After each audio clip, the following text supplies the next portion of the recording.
someday if I just like start conducting, will the audience be surprised that I don't talk at all, right? Because we made this a pattern. Well, hey, welcome back to the second half. I was told by the staff during intermission, they're like, oh, we got to keep the audience. There's a long line of drinks. And I'm thinking, that means we've done our job, because you must be emotionally impacted. Music. I hope you all got doubles, because this next piece is even more intense.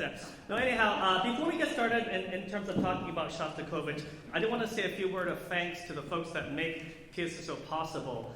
First, I want to recognize, we actually have a board of directors. We are a 501c3, so we've got to do all the minutes and notes and all that stuff, finances. The board and the volunteers, can I please get a round of applause for the board and the volunteers? They're the ones over there.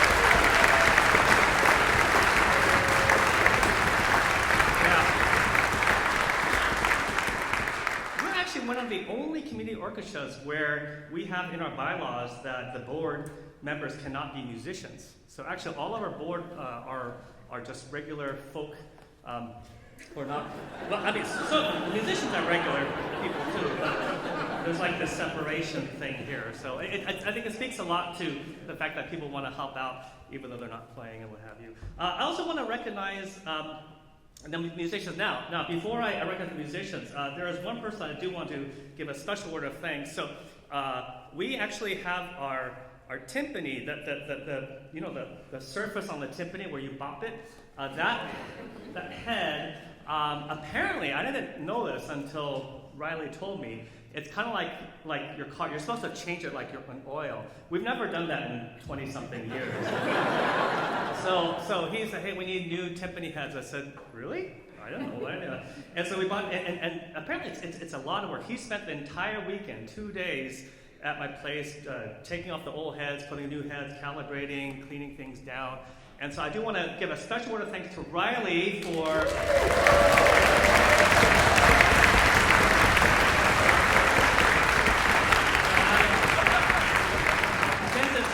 of the bunny, I have a hong bao to give him.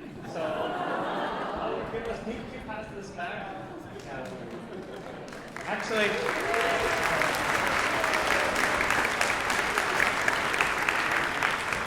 that's the only 2 words of Chinese I can say, actually, I think. But,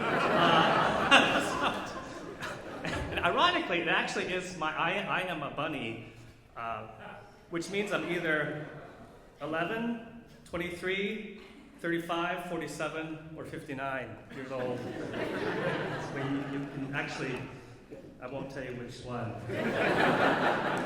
And of course, I want to give a thanks to all the PSSO musicians. They're all volunteers. We give all of our time. So please, warm round of applause for all of the musicians.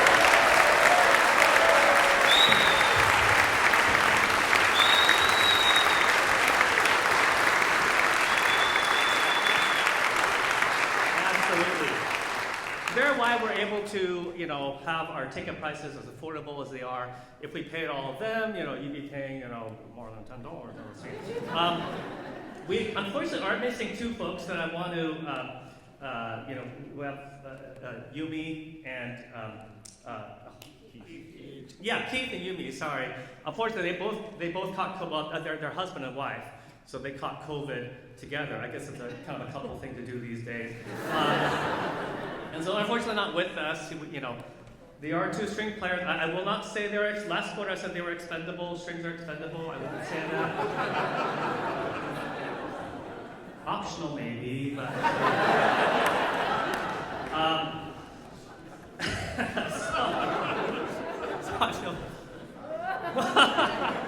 So anyway, but it's great. And I just want to point out, I don't know if you noticed, last quarter we had to grow that direction because we were getting too big. Do you notice that we've actually grown this direction? Yes, because we actually have a boatload of cello and violas, even with the 2 COVID folks. So we now actually are spanning out that way. So we're pretty much maxed out at Town Hall right now, which is awesome. Hopefully you're enjoying the sound of a full orchestra. Yeah.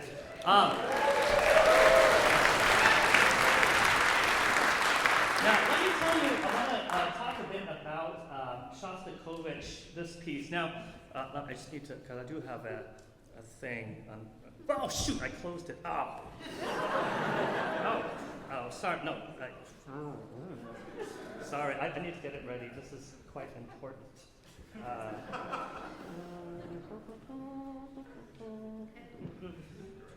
No. Oops. This is very embarrassing. Right here. Yes, here.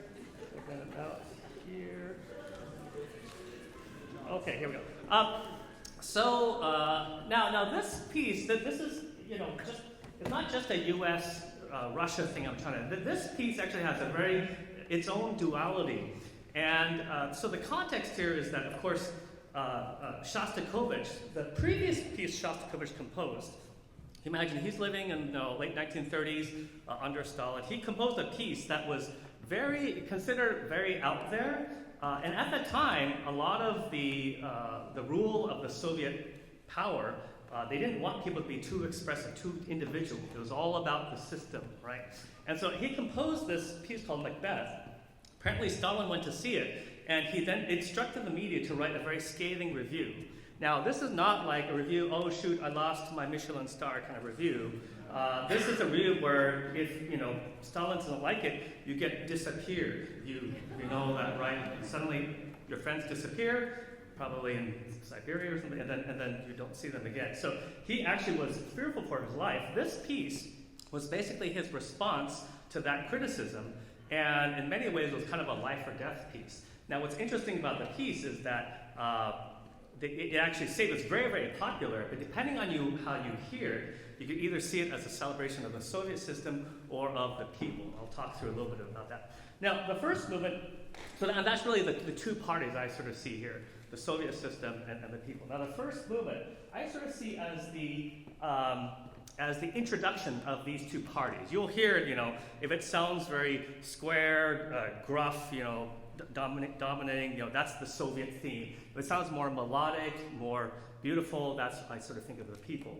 Now, the funny thing about the first movement is that Shostakovich actually had a crush on a girl, and instead of texting her or Instagramming her, he actually put a theme, the habanero theme from Carmen, the overture that we played in the first thing.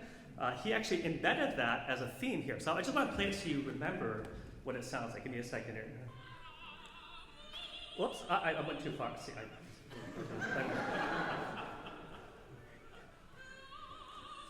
do you remember that Robbie was playing on the trumpet? Can you hear it? Yeah?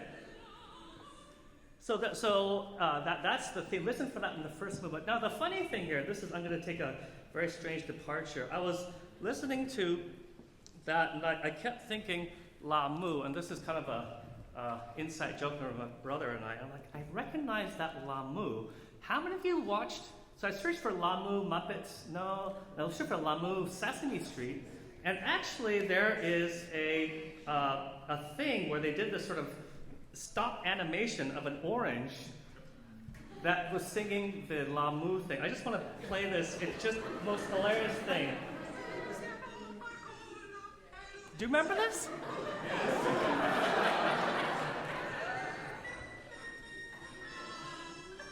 Yeah?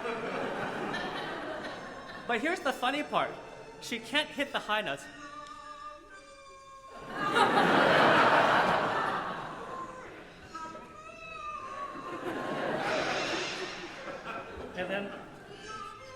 And then she goes to...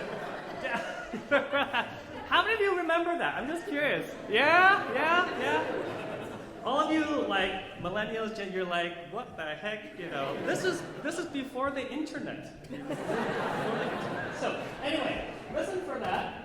The first movement, it's quite funny. You'll all be thinking, oh, I see an orange now. Okay, now the second movement I think of as the factory movement. Factory movement is bump, bump, bump, bump. Sort of imagine folks on the assembly line, you're rigorous, you're working on your schedule, trying to make the quota, not exceeding the quota, right? Soviet system, company don't want to exceed quotas, right? Just want to meet the quotas. So, and listen to that for the start of the movement. Then in the middle, you'll hear some solos coming from the violin and the flute. playing much more independently, much more musically, and I sort of liken this as if this is a single worker trying to unionize. You know what I'm saying? Kind of like a modern day Amazon warehouse, right? Yes, right?